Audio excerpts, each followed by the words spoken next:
I guess yesterday I got a chance to see the new Toxic Avenger remake at an early mystery screening. This movie has very much intrigued me for a while now because it was deemed unreleasable for many years due to its kind of violent and gory nature. So it just kind of lay dormant before recently being brought out by Cineverse, who helped all the Terrifier movies get released.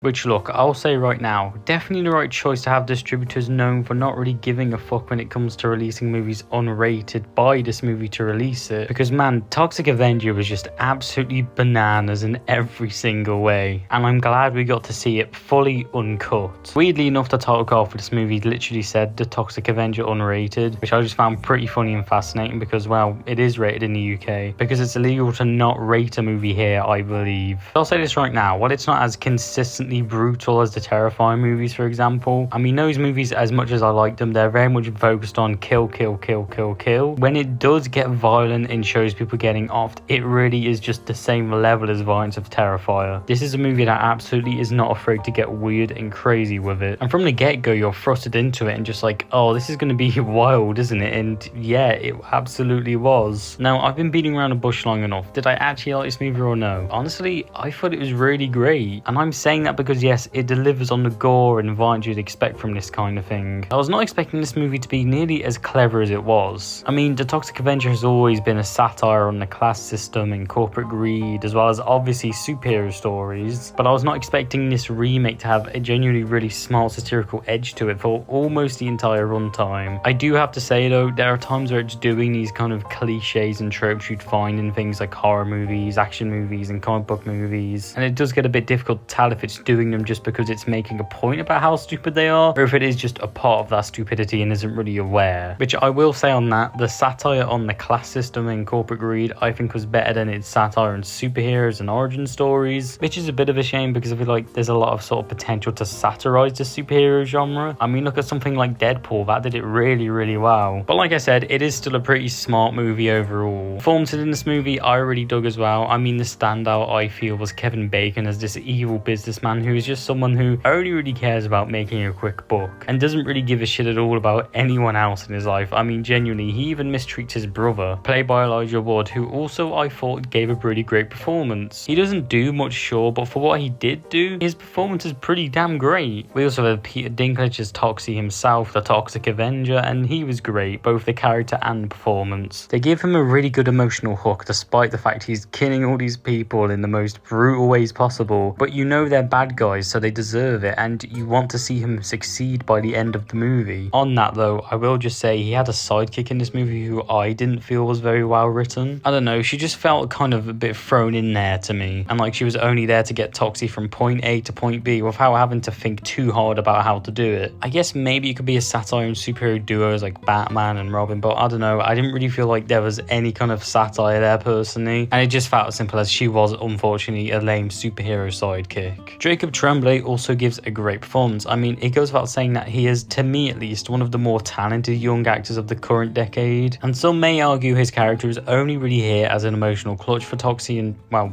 you're right, but I didn't mind that when the emotional clutch actually worked on me and I actually cared about the relationship between these two characters and wanted to see him as well as Toxie make out alive and get their happy ending. I don't know, that kind of stuff, even if he was only there for an emotional hook, the emotional hook at least worked on me, so it gets a little bit of a pass. One other thing this has in common with Terrifier is that seemingly there's a big use of practical effects in this movie, which I thought were just terrific. I mean, absolutely terrific. The work that went into the practical effects in Terrifier and this just deserves so much applause and praise. But I will say, there are times where the movie uses primarily CGI, and man, I'd be lying if I said the CGI moments don't feel a bit off. I know it's low budget indie horror, but I can't lie and say the moments of bad CGI weren't distracting. You know, when most of the movie has some absolutely knockout practical effects and there are occasional sprinkles of pretty off-looking CGI, it is more distracting than if the entire thing looked bad because you get used to the effects being great and then you are just kind of hit with CGI that is not very good at all. But that's only really every now and again, I'd argue. The visuals in general in this movie I thought were genuinely fantastic. I mean, the movie cinematography for one, but its use of lighting as well really heightens the already great visuals on display. Plus mix that in with, again, really nice practical kills and some genuinely great sets. The visual aesthetic on display was just great in general, and I could just